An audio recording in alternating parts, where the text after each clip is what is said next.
আসসালামু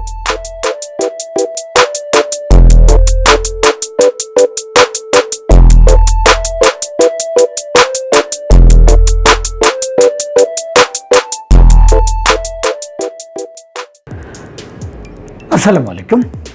আশা করি সকল বন্ধুগণ ভালো আছেন। আমরা শুকর আলহামদুলিল্লাহ বেশ ভালো আছি।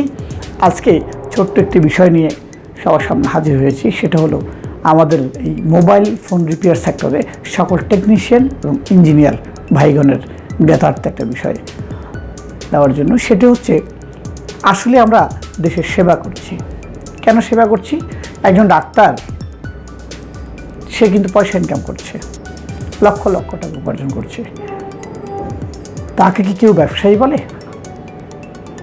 একজন ডিফেন্সেবল চাকরিজীবী পুলিশ,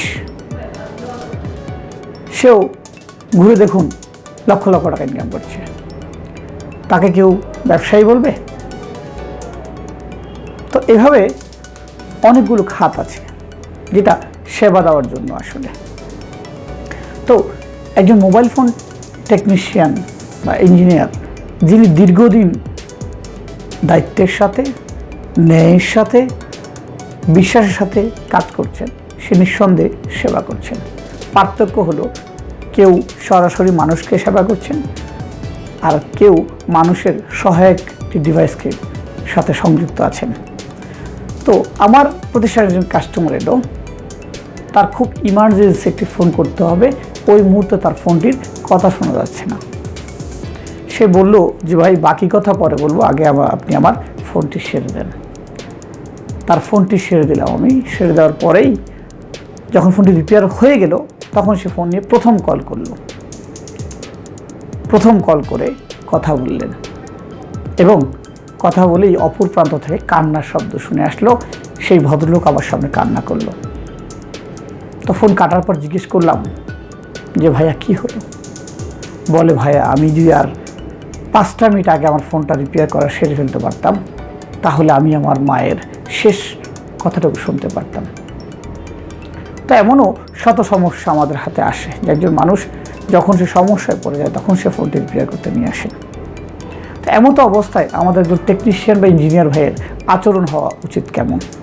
অবশ্যই মিষ্টি ভাষী হতে হবে, সুবচন হতে হবে, নিজের সর্বস্বটুকু দিয়ে ভালো ব্যবহার করার আমরা চেষ্টা করব। অনেক কাস্টমারই কমপ্লেন দিয়ে থাকে যে টেকনিশিয়ান বা ইঞ্জিনিয়ার যারা আছেন তাদের আচরণ অনেকেই কষ্ট পান, তাদের আচরণ অনেক সময় সুবচন হয় না, তাদের আচরণ করার সময়, কথাবার্তা বলার সময় অনেকেই মর্মাহত হন। এটা একদিকে আমরা যদি যৌক্তিক বলি, অনেকে বলবে যে বিভিন্ন টেকনিক্যাল কাজ করতে করতে মাথায় ইগো চলে আসে বা অনেকে বিভিন্ন টেনশনে থাকেন, এই ধরনের বাক্য বলে থাকেন। আসলে কিন্তু সেটি ঠিক নয়। আমি যতটাই টেন্সে থাকি না কেন, সেটি আমার একজন সাধারণ গ্রাহককে বোঝানো যাবে না। তো আসুন আমরা সবাই মিলে, সকল টেকনিশিয়ান এবং ইঞ্জিনিয়ার ভাইগণ মিলে আমরা সুন্দরভাবে কাস্টমারের সাথে আচরণ করি, সুন্দরভাবে তাকে সেবা দেওয়ার মনোভাব নিয়ে কাজ করি। আমার ছোট্ট এই কথাটি সবার কাছে সবাই মেনে চলার জন্য বা আমরা সবাই মেনে চলার চেষ্টা করার জন্য সবাইকে বিশেষ অনুরোধ করব আমাদের লাইনটির জন্য। কারণ লক্ষ লোক এটিতে কর্মরত আছেন। আজকে আমাকে নিয়ে যদি কেউ কথা বলে, এই কথাটি কিন্তু আরেকজন টেকনিশিয়ান ভাইয়ের গায়েও পড়বে। তো আমরা সবাই আসুন সুবচনে, সুন্দরভাবে, সুশীলভাবে কাস্টমারদের সাথে কথা বলি। সকলকে ধন্যবাদ। আসসালামু আলাইকুম। জ্ঞানটা রয়ে যাবেন, আল্লাহ জানাবার।